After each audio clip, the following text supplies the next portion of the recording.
Okay, so maybe you've just purchased your first AR-15, or maybe you're looking at wanting to purchase your first AR-15, and you're kind of looking to see, what's out there in terms of accessories and ways to set your gun up and that sort of thing. What this video is going to be about is the setting the gun up in a way that I found works for me. I'm not an expert, and this is not an end-all be-all, ultimate authority on the way that everybody has to set up all their guns. Definitely not. This is just something I found that works great for me, and I wanted to pass it on to you, just for your information. So without further ado, we'll get into basically just explaining what I've done to this gun, which actually happens to not be my gun, but it is one that I helped the guy set up, and he agreed to show it, and what I did and kind of just why. Okay, so at the rear of the gun, you basically are picking out your stock. Anytime I'm setting up a gun that is not like a precision rifle, I'm going to do a 6-position telescoping stock. I think these are pretty much the best thing that you can do in terms of versatility and adjustability of your gun. Anytime I look for a stock, I look for one that's going to actually fit snugly, be durable, and yet still lightweight. And in my opinion, the Magpul MOE stocks do fit all those very well. The only shortcoming this may have is it is a little bit wobbly, not a big deal at all. If that is a problem for you, though, you can definitely step up to the CTR, which has a pressure lever that you can press down, and it actually clamps onto the tube that much harder, and that's going to basically eliminate any more wobble that you may have. So really, that's all you have to look at on the back of the gun. Maybe sling mounting options, which you can see I've utilized the sling loops that are actually built into this stock for mine. Some models offer QD swivels and that sort of thing, and it all works, but this is easy, lightweight, and very cost effective. So that's what I decided to go with on this gun. So there's that. The next section is going to be the actual receiver of the gun, which is probably where we'll spend most of our time, because there is a lot to go over here.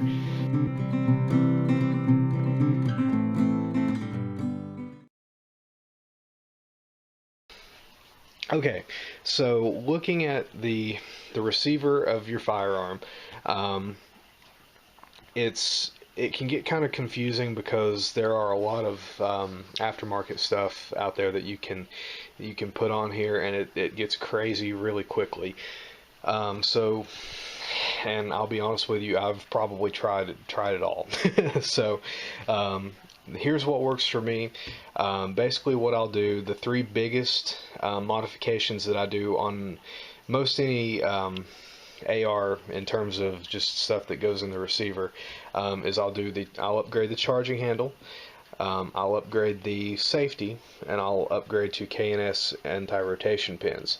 The reason I upgrade the charging handle is because on the standard one, you don't get a whole lot of latch here, and it can make it very easy to not actually grab it, especially if you're doing like the one-handed, one-sided tactical drills and that sort of thing.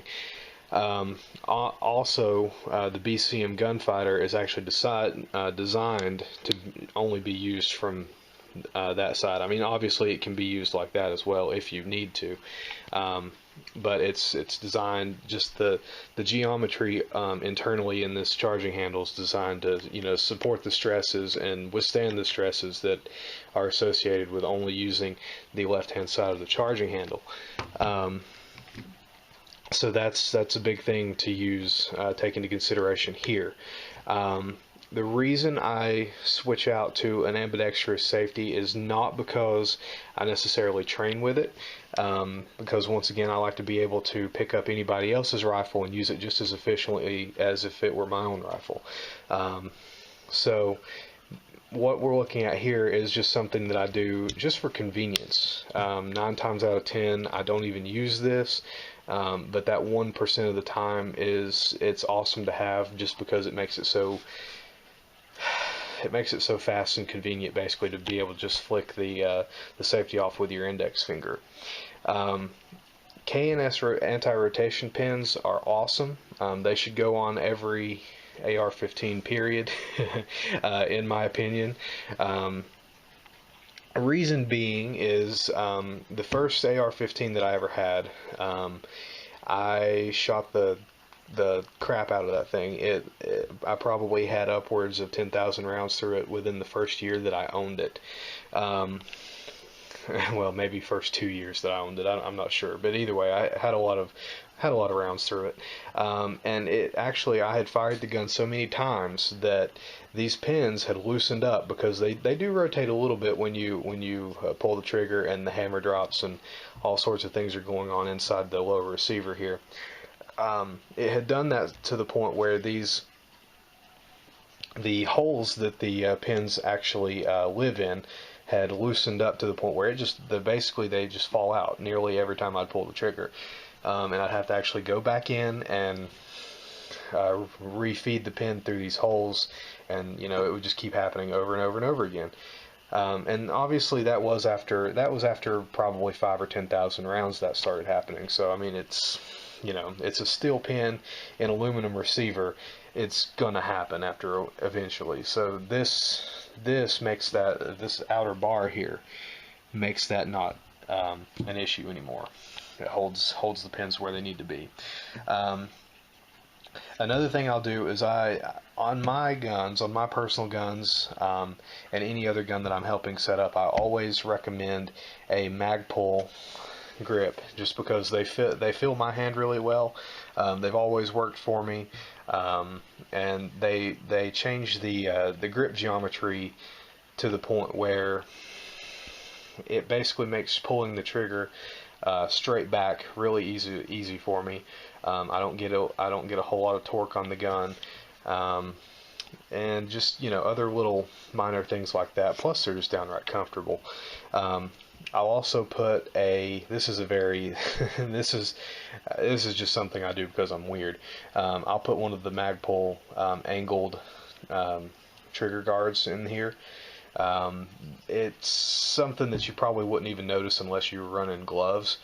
But I think it adds something to to the gun. It's kind of just a cool factor, I guess. Something I enjoy personally. But outside of that, that's really all I do in terms of modifications. You can run your choice of backup iron sights. These just happen to be the Magpul MOE M-bus sights. I've been using those for years now, and I've never had a problem out of them. One thing about these: make sure you get them from a credible dealer, because if you get them off of eBay or at some non-legit place, chances are they're going to be Chinese airsoft knockoff copies that are going to basically suck. So be very careful with that. I would recommend getting them from Midway or Brownells or one of the other numerous well-known, credible firearms accessory dealers that are online, or your local gun shop if you trust them. Next is going to be optics. Obviously, there are way too many different kinds of optics to go over in the scope of this video. That would be 2 or 3 other videos just by itself. So let this aim point represent basically just your generic optic. Really, it's not so much the kind of optic that you use. I recommend aim points or EOTechs. Those are the two biggest ones. This actually happens to be a primary arms. This is kind of a budget build, so we did spare a little bit of expense on this one. But on a little side note, this primary arms has been awesome. And it's housed in an American Defense aim point mount, and which it also has been awesome. You can see here it is quick detach, repeat zero, and I've actually tested that out. It works. It is very, very repeatable in terms of the zero on this. And you can see they've drilled these 3 holes out just as a way to save weight. And also they've milled that out right there. The weight savings is a big thing for me. You can see that anywhere anywhere that's possible, I've actually gone with plastic, just because plastic tends to be lighter than steel or aluminum or anything else. Maybe not so much aluminum, but steel definitely. So where I feel like I can get away with it, I definitely go with the plastic. And Magpul uses such high quality polymer that you're not going to notice that it's plastic anyway, but you're definitely going to benefit from the weight savings. Back to back to the optics though. The biggest consideration you're going to get here, make sure that you actually buy a quality optic first off, but even more importantly than that, make sure that you're experimenting with the where you actually put that on this rail. It's kind of a trade-off. Really far back is going to balance well, and it's going to be the best weight distribution, because if you can keep the weight closer into you, it's going to be ideal in terms of handling. But at the same time, if you move it further out, the side is actually going to appear smaller and present a smaller blind spot. And also, you're going to actually be able to pick up your red dot quicker. That's kind of a little known thing. So I try to keep it kind of the best of both worlds, right in the middle. Typically right over the magwell is going to give you your best weight distribution versus being able to actually pick up the optic quickly and get good target acquisition. I also don't like to mount it out here on these rails, because the rails can sometimes, shift back and forth and that sort of thing, and you could have some concerns with holding zero. So that's another concern there. So that's pretty much got it for the receiver area. We'll be moving on to the front of the gun in just a few minutes. I'm going to be right back.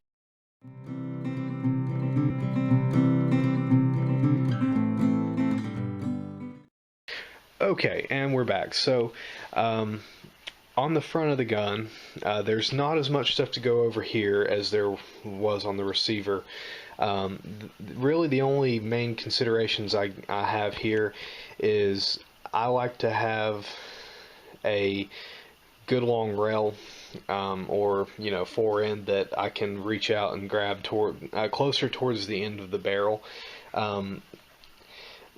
Mainly just because it makes controlling the firearm so much easier. It's kind of like, think of it as like a fire hose. You wouldn't grab the fire hose, 3 feet back from the end and expect to be able to control exactly where the water goes. So it's kind of the same. It's the same situation on this. On ARs, I usually almost always run a flashlight, and I also almost always put it over here on the side. Reason being is, I find if I put it on the other side, it creates a bigger blind spot than it does over here, because really the rifle is going to create the blind spot that it creates. So it's better if you can hide this behind the barrel, basically, from your point of view. Also, I'll move it out to the front as far as possible to minimize the shadow that the rifle casts in the light beam itself. So that's consideration to go there. I mean, it's with that kind of thought process, logic will dictate where you put your light. It's not really something that is as open to personal preference as other things are. But even with that being said, obviously it's your rifle. No, there's no right or wrong. It's just whatever works best for you. Me personally, and this is just my personal preference, I don't like to have a ton of rails on my gun. I find that it kind of, well, I mean, it's abrasive basically. And that's something I try to avoid because, you're not always going to be shooting with gloves on, and you don't want to cut yourself up. Also, these quick detach sling mounts, these things are awesome. Especially used in conjunction with the alpha rails, which is what I'm running on here. You can basically put this little mount in any one of these holes that you see, so wherever you want that. And basically the setup that I've got here, you can go from a very close-in 2-point sling system to, if you look down here, there's one there. You can almost go to like a standard, just a standard rifle sling position in no time flat. So you can go to a more traditional sling, or something a little bit more tactical depending on what your situation dictates. But anyway, so basically after you do that, after you figure out what you want to mount up here, which should be as little as possible, a little hint there, that will tell you where you want to mount your rail segments, especially if you're running one of these modular rail systems.